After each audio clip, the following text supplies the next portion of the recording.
समय की बात है। एक छोटे से गांव में हरिया नाम का एक आदमी रहता था। उसके परिवार में उसके पिताजी, उसकी पत्नी माला, बेटा रजत और बेटी रजनी रहते थे। हरिया के पिताजी की एक मिठाई की दुकान थी और उनके रसगुल्ले दूर दूर तक मशहूर थे। हरिया के पिताजी मिठाई बनाते थे और हरिया दुकान पर बैठता था। एक दिन हरिया के पिताजी की बहुत ज्यादा तबीयत खराब होने की वजह से मौत हो जाती है। मैं सोच रहा था कि कोई और काम शुरू कर दूं। पिताजी के जाने के बाद अब मिठाई कौन बनाएगा? पर अब आप कहाँ नौकरी करने जाओगे?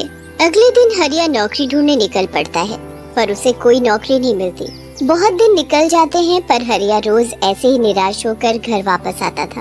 एक दिन वो माला से बोलता है, सुनो, मैं अब अपनी दुकान ही संभालूंगा। मैंने हमेशा पिताजी को मिठाई बनाते देखा है। बाकी सब तो मुश्किल है, पर हाँ, रसगुल्ले बनाना आसान है। आप और रसगुल्ले? ऐसे तो मत बोलो। तुमको क्या पता मेरे बारे में? मैं हलवाई का बेटा हूँ। हाँ, क्यों नहीं, कोशिश करने में क्या जाता है। वैसे ही दिवाली आने वाली है, दिवाली पर अच्छा काम निकल जाएगा। अगले दिन बाद हरिया अपनी खुद की रसगुल्ले की दुकान खोल लेता है। वो खुद अपने हाथ से रसगुल्ले बनाता है और दुकान पर बैठ जाता है। रसगुल्ले ले लो, रसगुल्ले, ताजे रसीले और मीठे रसगुल्ले। हरिया की आवाज सुनकर वहाँ एक आदमी आता है। अरे वाह, रसगुल्ले दिखने में तो बहुत ही स्वादिष्ट लग रहे हैं। जरा 1 किलो पैक कर देना। वो आदमी रसगुल्ले लेकर घर जाता है, पर जैसे ही वो रसगुल्ला खाता है उसका स्वाद बिल्कुल अच्छा नहीं होता। ये तो बिल्कुल भी स्वाद नहीं है। पूरे 200 रुपए बर्बाद हो गए।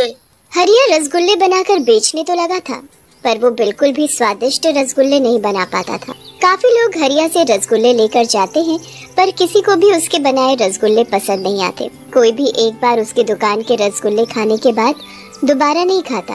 समझ नहीं आ रहा क्या करूं। अब तो दुकान पर कोई आता ही नहीं। ऐसे कैसे घर चलेगा? अजी, आप परेशान मत हो, सब ठीक हो जाएगा। एक दिन आप भी बाबूजी जैसे रसगुल्ले बना पाओगे। हरिया बहुत निराश हो जाता है। वो अच्छे से अच्छे रसगुल्ले बनाने की कोशिश करता है, पर हमेशा रसगुल्ले खराब ही बनते थे। हरिया अपने घर के हालात ठीक करने की पूरी कोशिश कर रहा होता है। हरिया रोज शाम को दुकान बंद करके घर के पीछे वाले बगीचे में जाकर बैठता था, जहाँ आसपास बस शांति और हरियाली थी। एक दिन हरिया की नजर उस सूखे पेड़ पर पड़ती है जो उसके बाबूजी ने लगाया होता है। हरिया को उस पेड़ की हालत देखकर बहुत दुख होता है, क्योंकि वो पेड़ उसके बाबूजी की आखिरी निशानी होती है। हरिया अगले दिन से रोज उस पेड़ को पानी देने लगता है। चाहे वो कितना भी परेशान हो, पर वो उस पेड़ को पानी देना नहीं भूलता। एक दिन वो पेड़ काफी हरा भरा हो जाता है। हरिया को उस पेड़ को देखकर बहुत खुशी होती है। कितना सुंदर लग रहा है ये पेड़। कितनी ठंडी हवा मिल रही है इससे तो। हरिया उस पेड़ के नीचे काफी देर बैठता है और फिर घर चला जाता है। बड़े उदास लग रहे हो, आज भी कुछ कमाई नहीं हुई क्या? नहीं, मैं कितनी कोशिश करता हूँ, पर बाबूजी जैसे रसगुल्ले बना ही नहीं पाता। समझ नहीं आ रहा क्या करूँ। अब तो मैं सोच रहा हूँ कि दुकान बंद ही कर दूँ। कम से कम रोज का नुकसान तो नहीं झेलना पड़ेगा।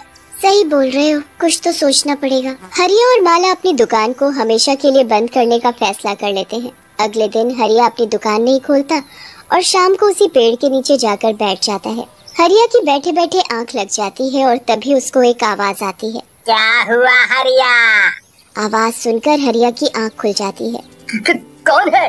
कौन आवाज दे रहा है? मैं यहाँ हूँ ऊपर। हरिया ऊपर देखता है, उसे पेड़ पर एक भूत बैठा दिखाई देता है। भूत!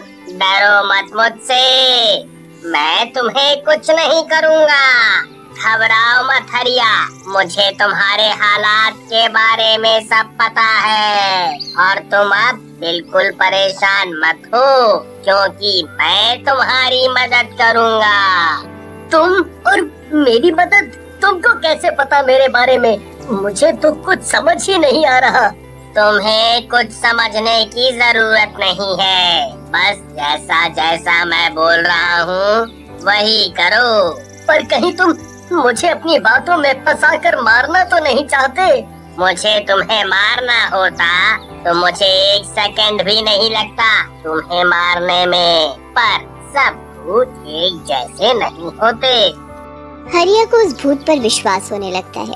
अब तुम्हें मुझ पर विश्वास हो ही गया है तो सबसे पहले अभी मेरे साथ अपनी दुकान पर चलो। हरिया उस भूत की बात मान लेता है और दोनों दुकान पर जाते हैं। अब मुझे क्या करना है?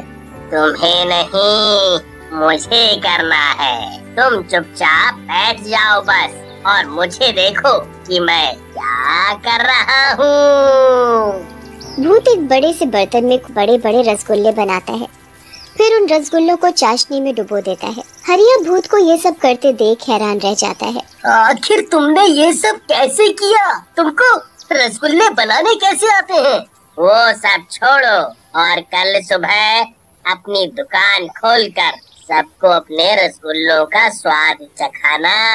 भूत इतना कहकर वहाँ से गायब हो जाता है। हरिया घर जाकर सारी बात माला को बताता है। माला भी हरिया की बात सुनकर हैरान रह जाती है। अगली सुबह हरिया बड़ी उम्मीद से अपनी दुकान खोलता है कि सबको उसकी दुकान के रसगुल्ले पसंद आएंगे।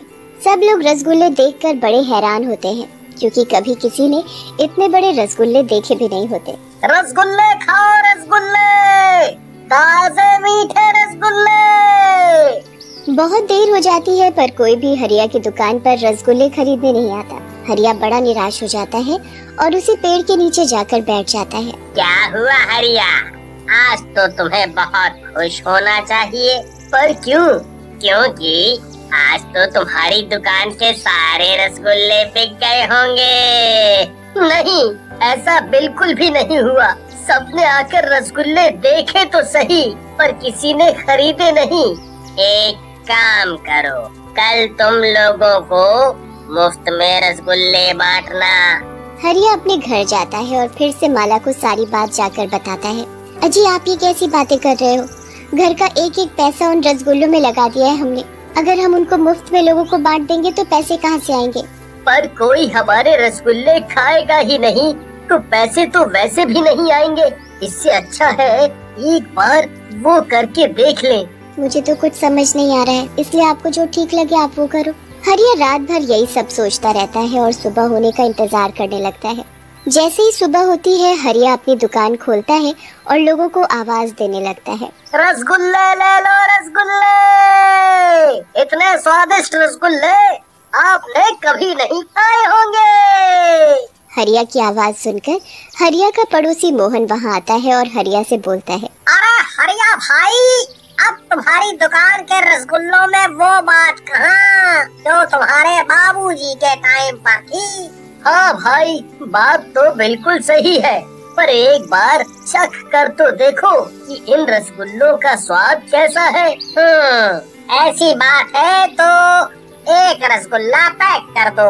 मैं अभी तो जल्दी में हूँ, इसलिए घर जाकर ही खा पाऊंगा। हाँ हाँ, अभी पैक करता हूँ।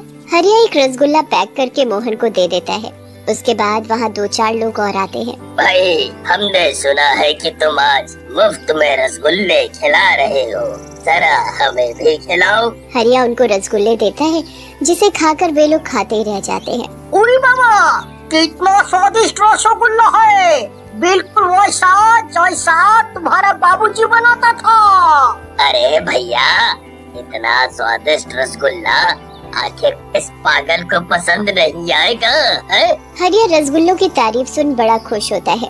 उसके मन में एक उम्मीद जागती है। हरिया पूरा दिन लोगों को मुफ्त में रसगुल्ले खिलाता है और हरिया को उसके पैसे देकर जाते हैं। हर कोई हरिया की दुकान के रसगुल्ले खाकर एक ही बात बोलता कि रसगुल्लों का स्वाद उसके बाबूजी के बनाए रसगुल्लों जैसा है। मैंने तो सोचा ही नहीं था कि कोई आज भी मेरे रसगुल्ले खाएगा, पर आज तो चमत्कार ही हो गया। लगभग सारे रसगुल्ले खत्म हो गए हैं, काफी अच्छे पैसे इकट्ठे भी हो गए हैं। हरिया बचे हुए रसगुल्ले पैक करके घर ले जाता है और सबको खाने को देता है।